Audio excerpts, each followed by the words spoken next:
morning! So, tagal nating hindi naka-ride dahil sa ulan. At maganda naman ang panahon ngayon, clear. Pwedeng mag-ride na maayos. Ngayon, mag-short ride lang tayo. Punta tayo ng kilometer 0 sa Luneta Park sa Manila. Dadal tayo ng MacArthur, dan tayong Caloocan, tapos punta tayo ng Manila. Subukan natin yung bagong setup ngayon. Nagpalit lang ako ng lever. Tapos yung mugs, nagpakulay tayo. Tapos itong stabilizer, accessory lang naman yan. Tapos ngayon, syempre, dahil nga magmamanila tayo, kinabit ko itong silencer natin. Dalawa yung silencer niyan, meron dito, tsaka meron dito sa gitna. At base naman sa pakiramdam ko, sa naririnig ko, okay naman siya, mukhang hindi naman tayo mahuhuli kasi nga 'di ba doon yung umiiral ngayon yung anti muffler, modified muffler, mga ganyan. So madali sabi yung ingay, kinokontrol nila doon sa Manila. So titingnan natin, sana hindi naman tayo mahuli ngayon kasi tahimik naman siya eh. Tsaka gusto ko lang din pumunta doon sa kilometer 0 dahil may napanood akong pelikula sa Netflix na yun yung pinakamahalagang lugar. Yan, yung mga ganon, maingay. Palagay ko, huli na yan. Ako naman, chill lang ako dito, diretso lang. Ngayon, naka-complete gear tayo ngayon. Pants, shoes, tsaka riding jacket, tapos gloves. Tapos tingnan natin. Bayo. Nice. Sige, tara na, game. Diretso tayo hanggang Caloocan muna, tapos kita tayo ulit doon. Ayan, mapunta naman tayo dun sa kung bakit ko siya gustong itong muffler, yung tambucho, bakit ko siya gustong testingin sa Manila. Kahit na yan, tumahimik. Ewan ko, naririnig nyo pa eh. Pero pagka wala kasing silencer yan, yung isang silencer lang, yung nasa gitna, medyo maririnig mo pa rin siya. So iba't iba naman kasi yung purpose kung bakit naglalagay ng exhaust yung mga motorista, no? Kanya-kanyang preference. So subukan natin yung isa-isahin base dun sa mga napagtanungan ko at mga kakilala ko, at base rin sa akin. Una, ako yung motor ko kasi ay black, no? So dati black talaga lahat yan, as in kasi black yan, mags, tangke, upuan, likod. Sa gabi, ang visibility ko po ay medyo pahirapan talaga. Kahit itong yan, suot ko ngayon, di ba, black, may mga reflectorized lang to. Pero yung visibility ko, lalo sa gabi, at may mga ride talaga na aabutan ka ng gabi sa ayaw at sa gusto mo eh. Minsan, kinabukasan, pag uwi mo, madilim pa. So, hindi talaga siya, hindi siya ganun ka, masasabi kong safe. Lalo ngayon na, syempre, pagka madaling araw, ang presence of mind ng ibang nagbabiyahe, mapasasakyan man yan o motor, medyo nababawasan dahil may kalaban na yung antok eh. So paano gagawin? Di ba, may checkpoint. Ayan, hindi naman tayo pinara. Random. Ako, yung tambucho ko, halimbawa ako yung tambucho ko, di ba? Syempre, kaya ako nagtambucho ng maingay, hindi ito para sa makipag-ingayan, makipagpaligsahan. Dahil wala naman akong papatunayan eh. Liit-liit ng motor eh. Ang purpose ko nito, mainly, ay gusto ko na naririnig ako ng mga nasa paligid ko. Na kumbaga, parating ka pa lang, maririnig ka na, makakatulong yun sa'yo para alam nila na nandun ka at hindi sila yung basta lilipat yung lane, which is usong-uso dito sa atin. Pangalawang reason ko ay gusto ko rin naririnig ko yung sarili ko para alam ko kung kailan ako magpapalit ng gear, kailan ako magbabawas, tsaka pang mga long ride nakakabawas din siya doon sa yung panlaban ba sa antok.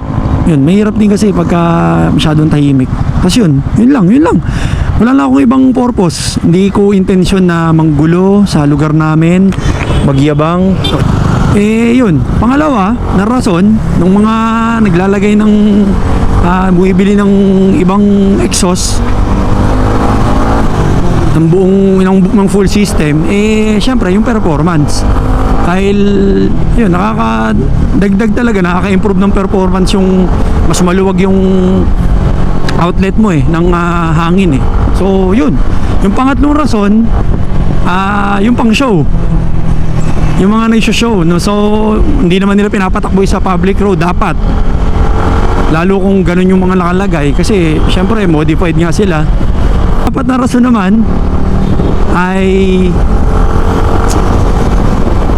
makapanggulo lang. Makapagyabangan yan sa mga barkadahan na ito ganyan, tatanggalin yung canister, elbow lang ititira. At hindi talaga siya maganda sa pandinig. Aminin naman natin, no, baka mamaya magalit yung iba sa akin, ang mga nakatanggal yung canister. Ganun. Di mo kasi naiintindihan yung kaligayahan. Naiintindihan ko kasi minsan ko na rin ginawa yan. Tinanggal ko yung canister nito. At maingay siya na masaya na hindi mo maintindihan. Pero syempre naiisip natin yung yung masaya ba to para sa lahat o para sa akin lang? Which is, ang totoo po, sa karamihan, kahit mga ibang nagmumotor din, yung mga sobrang ingay na mga kinakabit natin o ginagawa nating outlet ng ingay ng motor, hindi na rin siya biro. At nakakaabala na rin siya, lalo kung may mga iba na ang gustong paggamit ng motor, alas 2 at alas 3 madaling araw, nagbibibirit pa. Diba? Kahit anong himbing ng tulog mo, kapag ka may mga dumaang apat na sabay-sabay na mga nakaganon na canister, tapos mga nagkukwentuhan, tapos nagbobombahan, ang bagal ng patakbo, mabubulabog ka rin So intindihin din natin yung mga kapitbahay natin, kung gusto natin gawin yan, mag-ingay, dun sa tamang platform o tamang lugar, tamang venue nyan, which is yung mga show, mga meet up. Pero sa public road, wag naman. Ang alam ko nga, ang multa ngayon para sa sa Manila, base ko 1,000 ata, 1,000, 1,500, 2,500, mas palaki ng palaki. Tapos matik, laging tanggal ang nakakabit na exhaust sa'yo, lalo kung maingay. So abala talaga kapag nahuli ka. Kaya wala namang masamang sumunod. Saludo nga ako doon sa iba na binenta na nila yung mga stock pipe nila, tapos nagpalit na sila, nag-aftermarket, tapos naghanap ulit sila sa marketplace ng mga stock na pipe para sa mga motor nila, para sumunod, para tahimik na, di ba? Saludo doon. Ako naman, wala na akong magagawa dahil ito, yung aftermarket na to ay okay siya sa akin sa lahat, sa performance, yung tunog niya okay, plus yung size niya, magaan lang kasi to itong gamit ko na exhaust, yung Willyn Carbon 370. So okay siya sa akin. At ginagawan ko na lang ng paraan. Ngayon, tulad ngayon, sinubukan ko siyang patahimikin. Okay naman hindi ko naman siya naririnig ng konti, pero hindi yung kasing talim nun dati na bilog, ramdam na ramdam. Approaching monumento na tayo, rotonda. Maraming daan dito para makarating ka dun sa Luneta Park. Merong pagpakawanan, dadaan ka ng Malabon, tapos labas ka Mabini Road 10. Tapos ito, pag diniretso mo to, yung Rizal Avenue naman, yung babaybayin mo yung LRT, yun, dito ako dadaan. Subukan ko to ulit. Dati nadadaan ako rito nung nagtatrabaho pa ako sa Ermita. Tapos ngayon, tetestingin ko siya ulit. Ito ay diretso, Rizal Avenue hanggang Abad Santos. Pagdating ko na Abad Santos, kakanan ako. Tapos dire-diretso lang to, walang tigil. Sundan mo lang tong LRT station. Yan, ito na yung monumento ngayon. Caloocan pa to, alam ko Hindi ko alam kung saan nag-uumpisa yung Manila, pero malalaman natin pagka syempre mag-iiba na yung mga enforcer, magiging blue na. Kasi di ba blue yung uniform ng mga enforcer sa Manila. Tsaka pagka pinara na tayo. Sana parahin tayo, pero huwag tayong hulihin. Yun lang ang hiling ko ngayon. Gusto kong umuwi ng may kasama pang tambucho. Yan, yun ang mga surprise dito. Biglang nagbababa yung mga kuya nating jeepney driver. We're entering Manila City, so no contact NCAP game na dito. Ayan, yung mga enforcer. Medyo good boy muna tayo, wala munang sagad-sagad na rev. Nervous din Yan, ito Abad Santos. Diretso lang dito, tapos hanggang sa marating natin ang Toyota Abad Santos branch. Ganda ng sasakyan na tricycle. Dami sakay, no? Ilan yan? 1, 2, 3, 4, 5, 6, 7, 8, waluhan. Waluhan sila. Grabe, nung kanong kayo bayad dyan. Dami, oh. Ay, ito na pala yung Toyota. Tsaka parang di kasya kasi ang liit, eh, oh. Pwede pala sa tabi ng driver. Galing. Yan, ito Toyota, tapos kakaliwa tayo. Tapos tatawirin natin yung LRT, lampasan natin yung SM, tapos kanan tayo ng ano nga ba street yun, basta papuntang Quiapo na yan. Dito na tayo sa Dapitan Street. Wala pa akong nakikita ang enforcer na para sa akin. Lahat sila ay focus sa kanilang mga ginagawa. Approaching Quiapo area. Dito nagsushooting sila Coco Martin lagi, Roon Shopping Center, mga bilihan ng electronics at kung ano-ano pa. Yan, Quiapo Church. Alright, dito tayo, akit tayo. Dito tayo, bumaba tayo dyan, SM Manila. So sundin natin tumapa. Ito Loton, yan, going to Loton Ferry Station.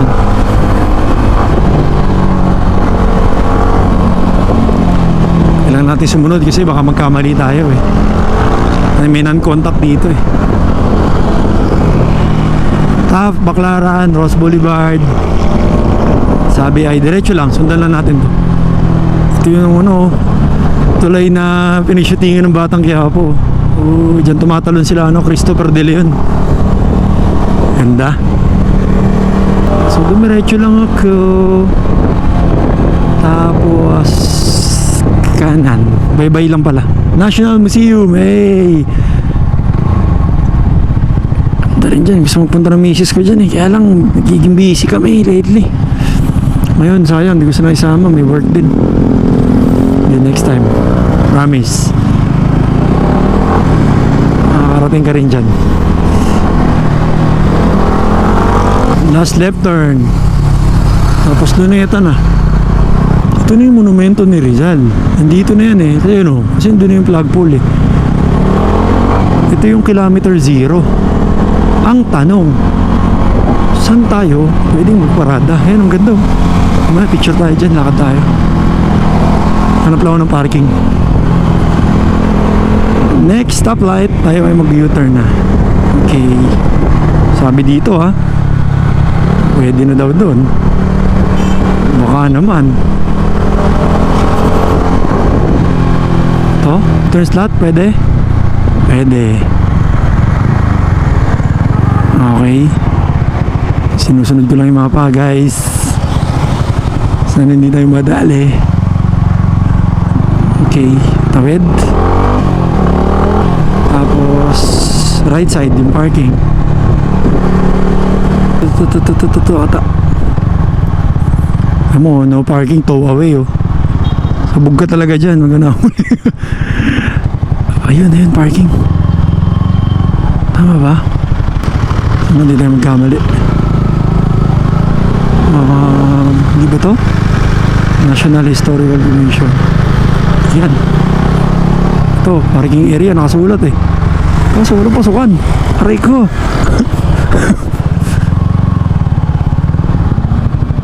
Dito ang parking area. Sir, morning. Tatabi ko lang po dyan, pwede po? Okay, sa taas po. Okay, thank you po.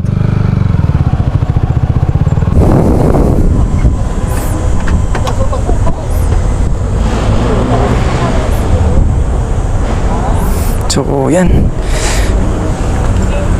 Tsaka muna, Whitey. Chill ka lang dyan, ha. Balikan kita mamaya. Pwede akong tumawid pupuntang kilometer 0, sir. Pwede, sir. Mag-picture-picture lang, eh. Sige, thank you po.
So, pauwi na tayo galing Luneta Park.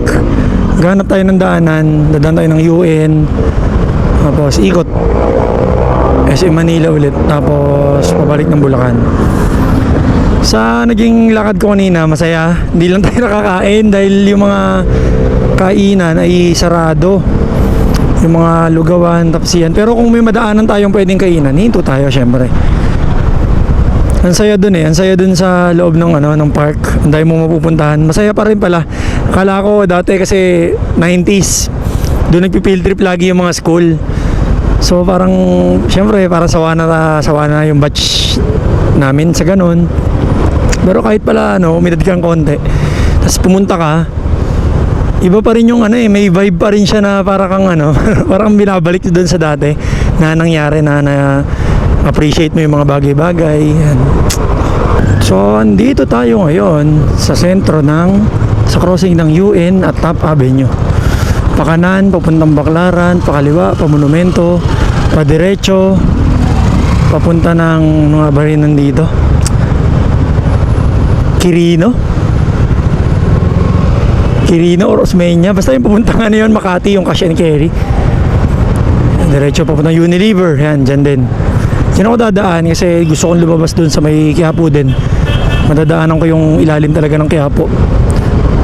Yung talagang puno ng mga tindahan. Init ngayon Okay na rin, nakakamiss din yan. Para matuyo yung mga baha sa mga lugar na may tubig pa. Dito daw baha daw Ito yung sinasabi nila sa Facebook. Yung crossing na yan Yan yung subway sa malayo. Dito yung pinuntahan ni Yorme dahil puro tubig. May mga kanal siguro na talaga hindi lumulubog. Pero inayos na, nilinis na Pero yung baha nila hindi itim tsaka hindi brown. Talagang may medyo clear siya. Kita mo yung ilalim. Ayun dito yun Yung puro tubig. Tapos inayos yung kanal. Paharap tayo sa Romualdez Street. Yan, dito yung dati kong pinagtatrabahuhan. Iisip ko kung saan tayo kakain. Hindi ko kaya suungin ng Divisoria ngayon dahil alam kong busy yan. Gawa nung Sabado ngayon Araw nung pamimili ng mga tao. Check natin kung paano tayo. Hospicio de San Jose. Dito pala yan. Yan Hindi ko alam river yan. Pasig yata. Karugtong. Kakaliwa na tayo rito kasi ito yung papuntang Quiapo, yung under bridge ng Quiapo. Yun lang, kakaliwa ka pala, ba't nandiyan ka, boss?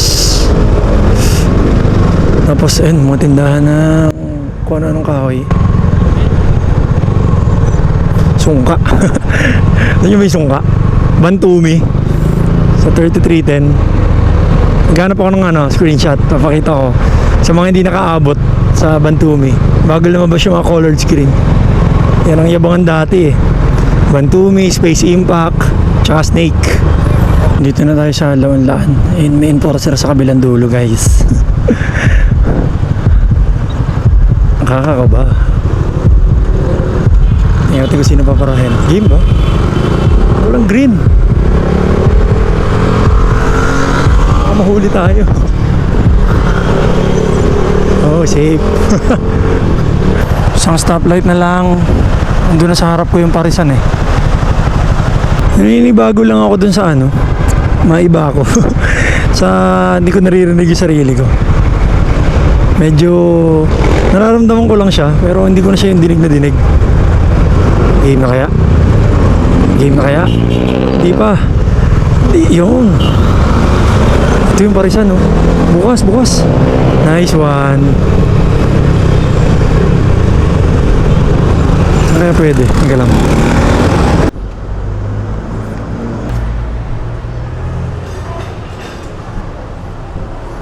Ay, pala. May yung pares po meron? Meron po. Yan. Ano po yung pares nyo? Beef po. Beef lahat? Sige po, yun na lang. Isa lang po, tsaka isang kanin.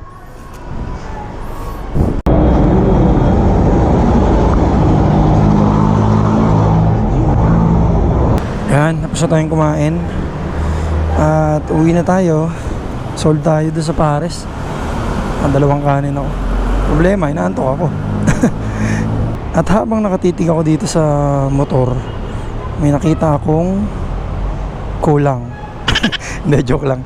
May nakita akong dapat gawin. Itong kadena ko ay baka nangyari na rin sa inyo to. Ano siya? Yung parang hindi na tuwid.